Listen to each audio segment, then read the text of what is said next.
Salam değerli izleyicilerim, kanalıma hoş gəlmisiniz. Bugün sizler için yumurtasız, pamuk kimi yumuşak, lezzetli peçenyeler hazırlayacağım. Bu peçenyanı izleyicimin isteğiyle hazırladım. Uşaqlarda allergiya olduğu için bazen yumurtalı peçenyeler pişirebilmirlər. Ona göre de bu peçenyanı əminliklə hazırlaya bilərlər.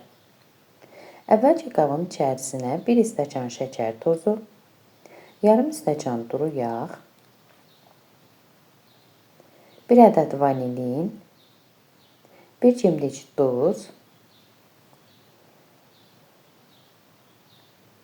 eləcə də 1 stəkan qatığın içərisinə 1 dolu olmayan çay qaşığı soda əlavə edib qarışdırıram və onu da ərzaqların üzərinə əlavə edirəm.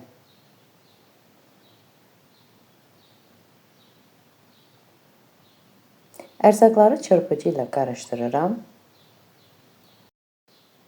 Peçenyamız ətirli, dadlı olsun deyə yarım apelsinin qabığını rəndədən keçirirəm. Apelsini limonla da əvəz etmək olar.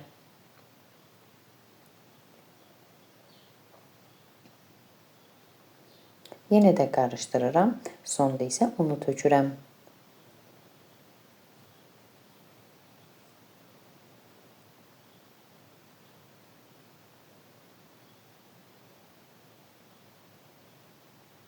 İki stəkan unu töküb çırpıcı ilə qarışdırdım. Daha sonra isə çırpıcını bir kənara qoyuram və əlimlə xəmiri qarışdırıram.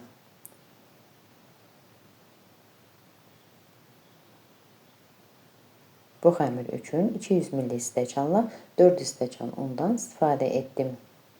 Olduqca yumuşaq kövrək xəmir alınır.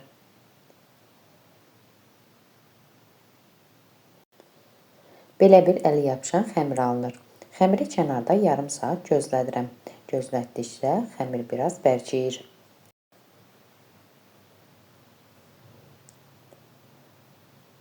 Dəzgahın üzərinə biraz un tökürəm.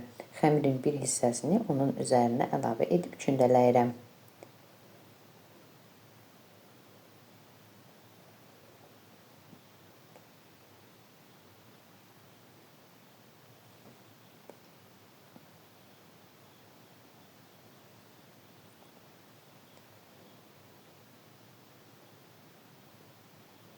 Daha sonra xəmiri oxlovla yayıram.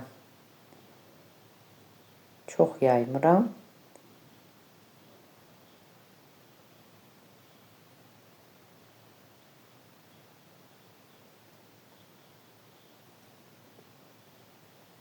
Baxın, xəmir belə bir qalınlıqda yayılır. Stəkandan istifadə edərək kəsirəm. Siz istəsəz müxtəlif fiqurlardan da istifadə edə bilərsiniz.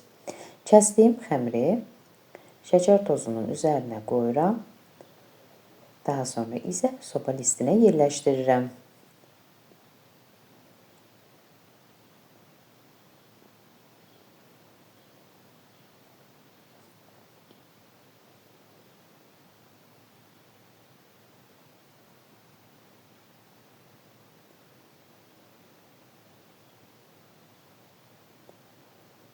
Bu qayda ilə xəmirin hamısı hazırlanır.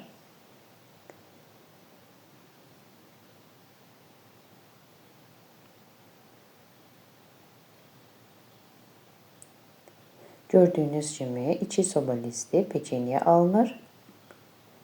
Peçenyaları əvvəlcədən qızdırılmış 180 dərəcəli sobada alt üst rejimdə bişirirəm.